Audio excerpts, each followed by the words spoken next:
Mailbag. It's a mailbag edition of Locked On Hawkeyes. I'll tell you who should be Iowa's next head football coach after Kirk Ferentz retires and just how high is the upside for Iowa hoops.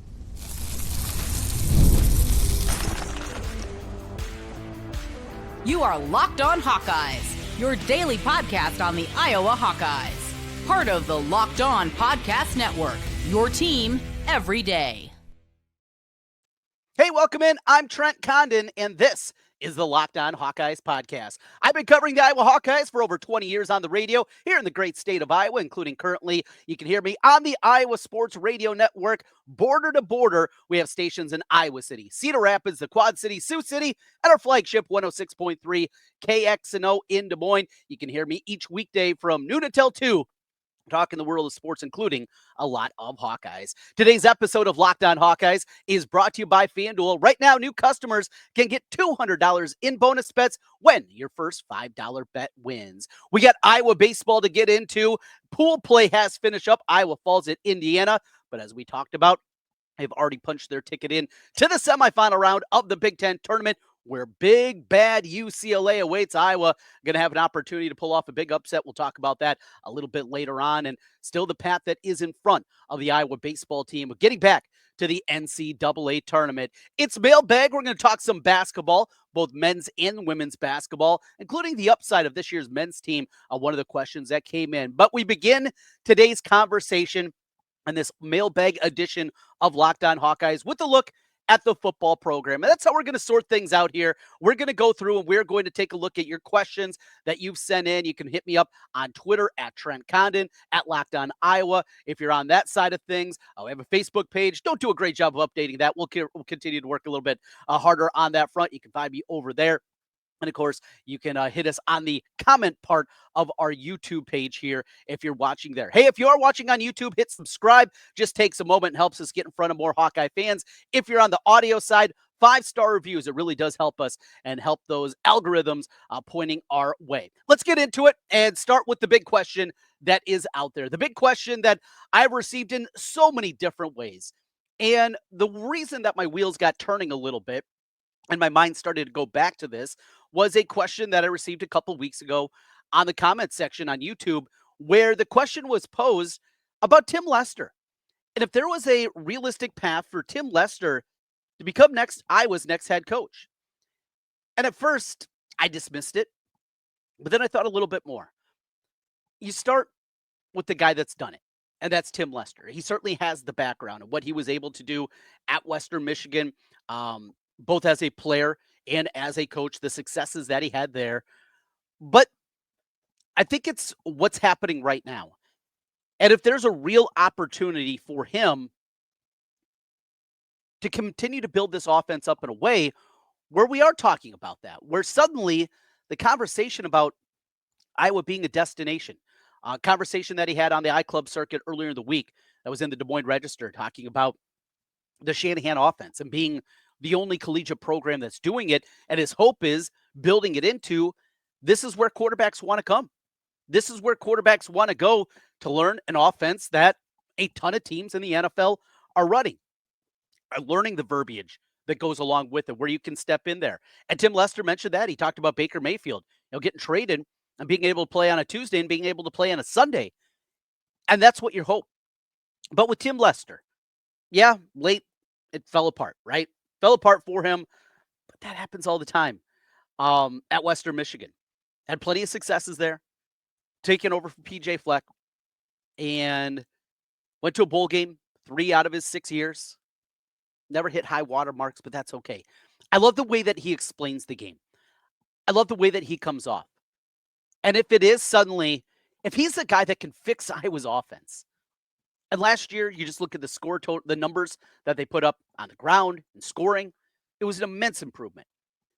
And able to take that final step, I don't think it's crazy. He's not your typical guy that we talk about off the tree, but it's not a wild thought. Tim Lester, still work to be done. And we also have to put that out there. So who else is on that list? And one thing I want to put out before we dive a little bit deeper into a few more names that certainly would make more sense once Kirk hangs it up is this. I know at times us as a fan base, us as a Hawkeye fan base, we have that feeling that we're little old Iowa. When we look at the Michigans and the Ohio States and the Penn States of the world, their successes, the money that they have. That's true. They play at a different level. They financially are able to do things that Iowa can't do. But it's also, don't make it so short-sighted that you forget also Iowa's place in the pecking order of college football and college athletics. This is a top 25 athletic department. This is a program that is part of the Big Two. Yes, there are deficiencies. Yes, there are issues that crop up that don't at other places, but this is still a great job.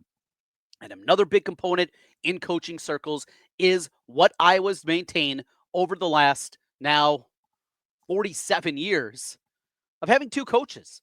That goes a long way. When Kirk retires, this will be a coveted job. The Iowa basketball job was not the same. When that job came open, first of all, go back to 15 years ago, when Fran McCaffrey took that job, Iowa was incredibly lucky to get a coach even of the stature of Fran McCaffrey, because you look at some of the other candidates that were out there, it was hideous. That job looked to be a dead end. And people in the coaching industry and basketball, the national front, told me just that back after Licklider was fired. There was no facility, a very difficult place to recruit to, don't have a home recruiting profile at the same level as some of the other jobs are out there. Iowa, that's one of the few credits I'll give to Gary Barta. Getting Fran there at that time was important. This will be different. Iowa invests in football. Iowa will do everything that they can in order to be in the top half of the Big Ten financially. You don't have to worry about that part of it. Facilities, investment inside the program, that is going to be there for football. But having two coaches over 46, 7, maybe 50 years by the time we get there, whenever Kirk hangs it up, that is going to be a big selling point for this job. Remember where we are. That doesn't mean that you're going to go out there and get the A candidate. And in today's environment of college coaching, remember, we see so many programs of higher stature than Iowa not able to get their guy because the money is great everywhere. And it's not like it once was, where those big pay bumps, the difference between $6 million and $8 million is pretty negligible in the grand scheme of things.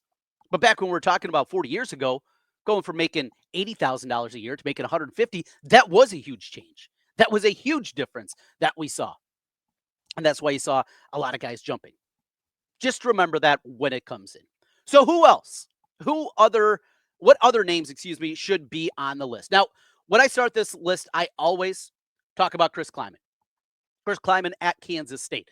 Now, this is one that I believe you kind of look at his background, his connection to the state of Iowa, a Waterloo guy, 57 years old. You know, there's been a lot of murmurs that he is not exactly infatuated with the way college football is going, and that's okay. I know some people look at the age, a guy getting into his late 50s now and say, but that's okay. Look, if he's the best candidate, and even if it is a 7, 8, 10 year, we don't have to have coaches for a quarter century. I know we've had it, but that doesn't mean that's the way it has to be. We can't look at a big term.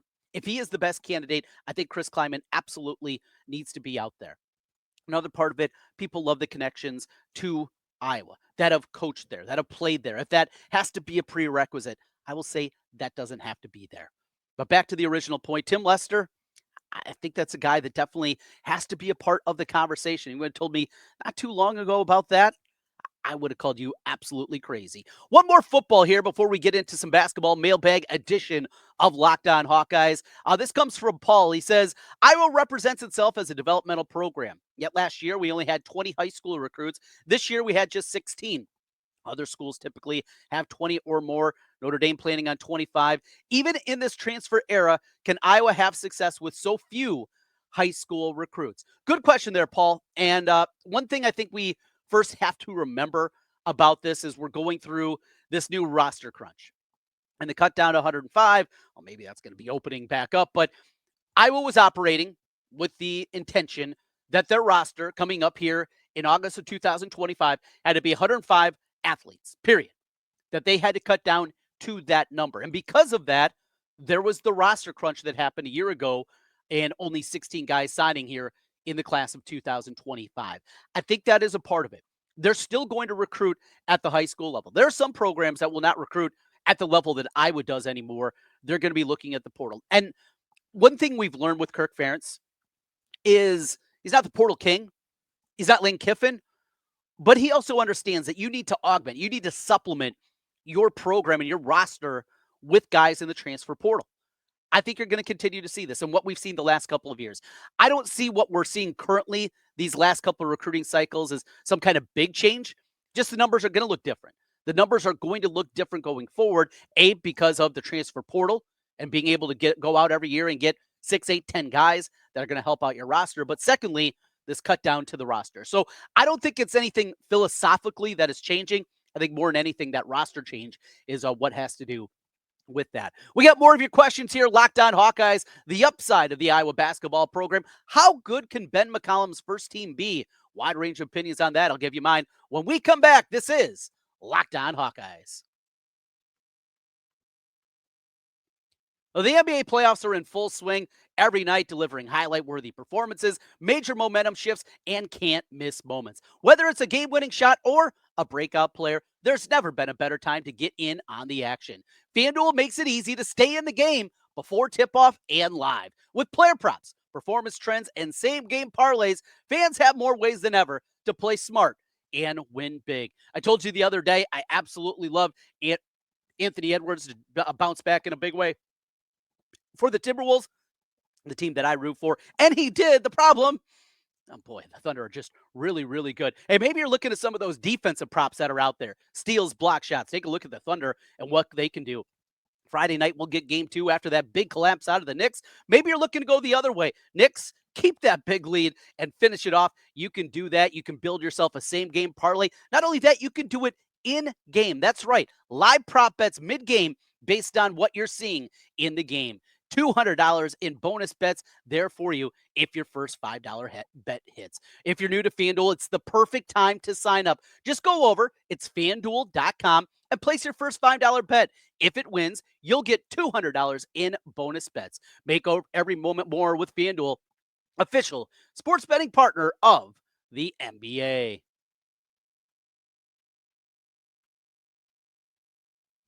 Welcome back, Locked On Hawkeyes, your team every day. Thanks to everybody out there watching and listening. And a shout out to our everydayers who are with us each and every day. A big thank you to you. Hit subscribe if you're watching us on YouTube, or a 5-star review. All right, let's get back into the mailbag. Jump over to a little bit of basketball for you. A couple of things that came in, including this one that came in on Twitter X. How big is the upside for Iowa basketball in 2025-26? So this is one I find interesting because I think there's a wide range of opinions. And we talked about the addition of Ashton Williams yesterday, a point guard that's going to be the backup point guard behind Bennett Stirtz. That's where it begins for me. Bennett Stirtz, if he turns out to be the guy that a lot of people on the national level believe he's going to be, All-American candidate, one of the best guards in the Big Ten, if he delivers on that, took the step up from D2, took it to another level at Drake last year. If he takes yet another step forward and is able to do it at the power conference level, I don't think we can put a real low ceiling on this team. I believe that at minimum, they are going to be an NCAA tournament team. I believe that much in Ben McCollum. Watching him up close this year at Drake, watching him throughout the course of the year, I think that he is a guy that he is going to have an advantage of what he is doing in a lot of games. The other part that I think that I was going to be able to hit the ground running of this year and get off to a good start is this. Most of these guys have played together. And in today's environment of college basketball, and what we're seeing in the landscape and the way that it's changed and shifted, how different it looks out there, when I go through and I look at this and I see what is happening in college basketball, where there are, in any given year, 75, 80% of teams at the power conference rosters have flipped over 2/3, maybe 75%. I mean, that's the kind of roster turnover that you're seeing. And yes, it's also happening at Iowa. I get that. But because so many of these guys played together at Drake, because so many of these guys played for Ben McCollum a year ago, I think that is going to be a huge advantage for Iowa. And here in the next couple of weeks when they get started with their offseason workouts, that advantage that they're going to have is going to go a really long way. I think this team is a tournament team, but not just that. And I don't want to put expectation that they should be a Sweet 16 team because the NCAA tournament is fickle. The NCAA tournament is you never know. And we go back in the last time that Iowa had the bracket open up and actually played a lower seeded team than what they should have. An upset happened before them in the next round. It was back in the 1980s. There haven't been upsets for Iowa that have happened around them in the bracket. The one time that it did happen is Fran's first tournament team when they went to the first four. That bracket opened up after, was it Mercer beat Duke? Iowa lost in overtime, though, to Tennessee. Those things can happen. They just haven't happened for Iowa. Maybe Iowa is a 7 seed. And they get by in the first round, but that 2 is upset by a 15. These things happen. They just don't happen. I don't want to put a ceiling on it. My floor, though, at minimum, I think they're going to be a tournament team. The questions inside. Manois, he's going to surprise you. Just how solid he is. Only 6'8", but he can man the 5. He can play the 4. Him and Fool Garris together, I think, are going to be a really nice punch inside. They have enough on the outside. Howson's an elite scorer on the perimeter, a guy that can shoot the ball incredibly well, but it goes back to where we started. Bennett Stirtz, just how good that he is and what he's going to be able to do this season. More mailbags for you. This one coming in from Paul. Which game do you think is the best opportunity for Iowa to pull off an upset this fall? Indiana, Penn State, or Oregon? Paul says, my gut says Indiana, but my heart says Oregon. Go Hawks. Thanks for the question, Paul. And a one that has been bouncing around in my mind. So you go through, you look at the preseason projections. All of these teams are preseason top 20 teams. Both Penn State and Oregon are going to be in everybody's top 10, maybe even top 5 by the time that we get to the season. I think on the surface, Indiana is the easy answer. Indiana, flash in the pan. Is it just that from a year ago? We've seen those pockets of success, those out-of-nowhere seasons for Indiana a couple of times, including in 2020, and then they fall right back to the mat. And because of that, even as Signetti is talking his junk and doing his trash and doing all those things, that would be the one. Between Penn State and Oregon, though, Paul says something, my heart says Oregon. There's just something about that game that I continue to look through. And maybe it's because our Oregon guy here on Locked On, he's a loudmouth. And maybe it's because of that. And I would just absolutely love to see it. But that game in early November, Iowa coming off a bye week, back at home. It'll be their 3rd consecutive home game. They should be well rested, raring to go for November. Kirk Ferentz's success that they've had in the month of November, that I think the Ducks could be in trouble. Now, again, it's Oregon. And at the pace that they play, and when things start to roll downhill, there's just no stopping it. But that one intrigues me. That one leaves, we saw last year, an Oregon team that ran roughshod through the Big Ten, dominating. And outside of the game, well, the 2 games against Ohio State, the tight one that they had in the regular season that they pulled off in Autzen, and then the one, of course, that got away from them in the Rose Bowl during the college football playoff. Oregon was great. Almost every single game. They played an elite level, except for one game against Wisconsin. When they went into Wisconsin, that Wisconsin team, as we know, they stunk. And the Badgers were there. That was a winnable game for Wisconsin in Camp Randall towards the back half of the season. That's the one that I continue to think. Penn State, boy, they're good. Penn State, Drew Aller, there's still more for him to figure out of being able to do it in big moments. I'll take my shot against James Franklin, one of the most unlikable figures in college football, and the whining and the complaining and that fan base and even their media. Going to Big Ten media days, I will tell you, that is something completely different. But all that being said, I'm with you there. I think that there is something with that Oregon game, Paul. I think that there is more there that leaves you saying, you know what? This could be a little bit different. This goes back to our conversation and Caitlin Clark. As far as the allegations against the Fever, this comes from Retro Sports Vision. Angel Reese's already has what she wants. She wanted to get this narrative out to the public. True or untrue, people can't unhear what she has already said. You know, here's the part about Caitlin versus Angel that drives me crazy. We're a game into the season, right? We're one game into the year, and this narrative's already out there. And it turns into just this negativity, the ugliness that comes along with it. And for me, I want to talk about the games. Yes, if there's controversy, we'll mention it. but I like talking about games. I don't like the controversy. I don't like what it turns into, the narratives that are out there, and the things that are just patently false because people have their different agendas. People have their different viewpoints and they want to get it out there. And then it gets into politics. And if you know me, I will not be talking politics, certainly on this platform, on the radio platform. That's not what I do. If we know each other, want to have a conversation, sure, that's what I do. I'm not comfortable doing that in front of a microphone, in front of a camera. That's not me. And that's a lot of times what this comes into. It becomes political. It becomes about race. It becomes about more than what's happening between the lines. And that's what I enjoy talking about. That's why I enjoy taking a look at analytical looks at things that in the grand scheme of things might not mean anything, might mean absolutely nothing. That's what we do. Thanks for your questions. I know there's a bunch more out there. We'll start to sprinkle them in as we're getting into the offseason here. Iowa baseball wrapping up. I saw a great display at track and field for the Iowa track and field programs. But as we're coming to the end of the season, we're looking for these kind of things. Your questions. So send them in at any time. We'll hit them up from time to time as well and get your thoughts in here as well on Locked On Hawkeyes. We continue and a look at that Iowa baseball team. Iowa baseball, 2 wins away from the NCAA tournament. It's not going to be an easy path, but perhaps that path open up just a little bit. We'll tell you why when we come back. Locked On Hawkeyes.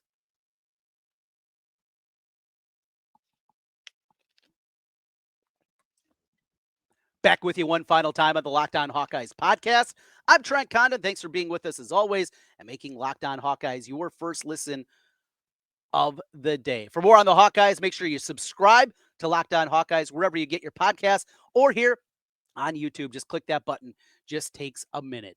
So last night, late into the evening, stayed up way too late watching a game that meant absolutely nothing as Iowa falls at the hands of Indiana. So the Hoosiers, their season comes to a close. The real possibility also in the Big Ten that not going to be very successful as it pertains to what we're going to get with baseball and the number of teams getting in to the NCAA tournament. So Iowa falls to number 73 in the RPI. As we talked about leading into this, I thought the only path for Iowa was for them to win the Big Ten tournament, and now that absolutely is the case. They'll get UCLA on Saturday. Saturday night, 6 o'clock against the Bruins. UCLA is like Oregon State. This is a team that plays at an incredibly high level. And we've seen that gap. But this is also a one-off game. So you go through and you look at this UCLA squad. They come in, an RPI number 13. They're 41-15 overall. 22-8 in conference play this year. They're hot. They're playing well down the stretch. Of course, come into this one after getting the series win against Northwestern, had a sweep against Illinois. There's been some close calls in there. Illinois, back in the opening round of the Big Ten tournament, felt like they could have got them. This is going to be a tall task, though. The good news is Iowa's rested. Iowa got guys off their feet yesterday. Didn't have to play everybody. Get a few at-bats, get some new guys out there, get their eyes on live pitching. They were able to do that. But most importantly, Ben Dete, he got the start. And after Dete, they threw a bunch of bullpen arms out there. Now you got Savory. Now you got Buter. Now you got the full complement of guys. And on top of it, if Iowa can get to Sunday, if they can pull this upset off against UCLA, Katie Obermuller is not going to be able to give them a full start. But can he get 50, 60 pitches out of him? Can he get 2-3 innings? I think that's something that can be there. And as we await the winner of Nebraska-Oregon, and that'll be the 4th of the semifinalists, Penn State's already there. And with Penn State already being there, they were the number 9 team in the Big Ten. They were the 9 seed coming in. They tied for 8th place. They are a team kind of like Iowa. And again, it's baseball. One upset can completely change things, and that's now the case for Penn State. Come down to it. Penn State plays well. Beat Xavier in their final series of the regular season, a good Big East team. Beat Washington, beat USC, and if they pull off one more upset, That's who Iowa could face in the Big Ten championship game. A lot to be done. We'll talk a little bit more about that matchup against UCLA and just how difficult it is going to be. We'll do that on tomorrow's show. Your team every day. That's what we do here on the Locked On Network. I got you covered on the Hawkeye front, talking all things Hawkeyes each and every day. Thanks for being with us, and thanks again to all of your questions. We'll talk to you again tomorrow. Tom Kakert from HawkeyeReport.com. He'll stop by and talk with us. Until then, go Hawks.